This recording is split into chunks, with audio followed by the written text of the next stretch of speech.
महाराष्ट्राच्या राजकारणात पडद्यामागे काहीतरी मोठं शिस्त आहे असं म्हणावं लागेल.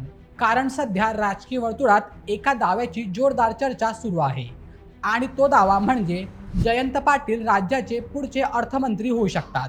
हे ऐकून अनेकांना आश्चर्य वाटेल, कारण विरोधी बाकावर असलेल्या एका नेत्याचे नाव थेट अर्थमंत्री पदासाठी चर्चेत येणं ही साधी गोष्ट नाही.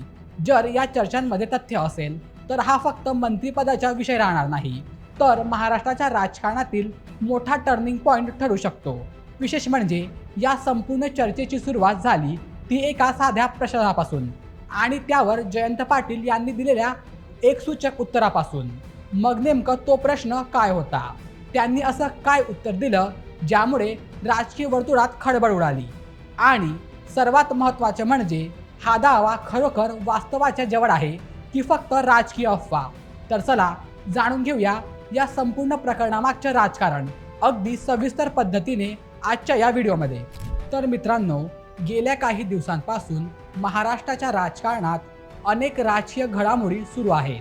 त्यात आता जयंत पाटील यांच्या एका सूचक उत्तराने नवी चर्चा पेटली आहे.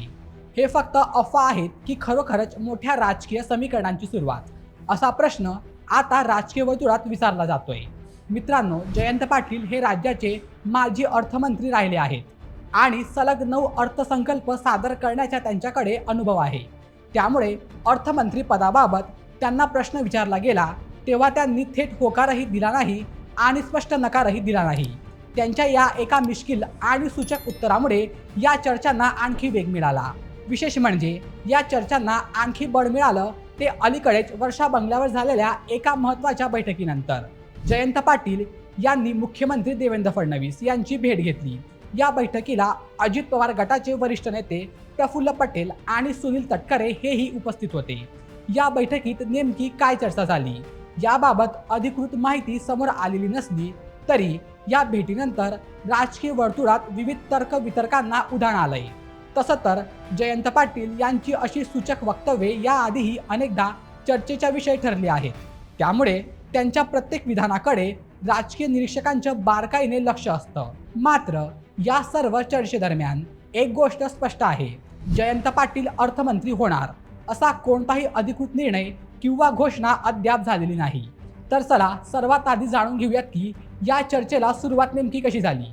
पत्रकार परिषदेत जयंत पाटील यांना थेट प्रश्न विचारण्यात आला की राज्यातील सत्ता समीकरणं बदलली तर तुम्ही अर्थमंत्रीपद स्वीकाराल का?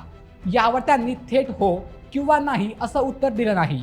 उलट त्यांच्या सूचक प्रतिक्रियेमुळे राजकीय चर्चांना आणखी हवा मिळाली. आता इथे एक गोष्ट समजून घेणं महत्त्वाचे आहे. जयंत पाटील यांचे नाव अर्थमंत्री पदासाठी उगाच चर्चेत आलेलं नाही, कारण महाराष्ट्राचे अर्थमंत्री म्हणून काम करणारा त्यांना मोठा अनुभव आहे.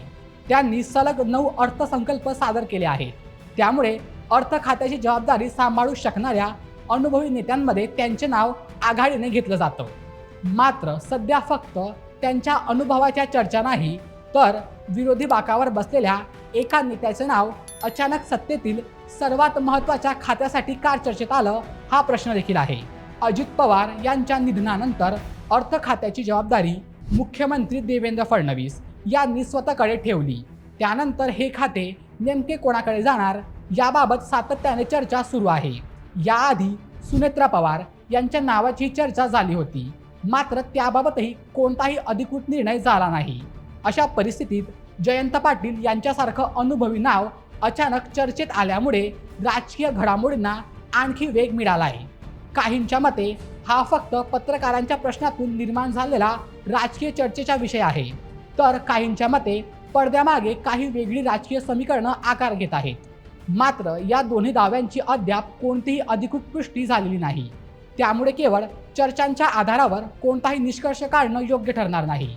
मात्र येणाऱ्या काळात महाराष्ट्राच्या राजकारणात नेमकं काय घडतं याकडे आता सगळ्यांचेच लक्ष लागलं आहे.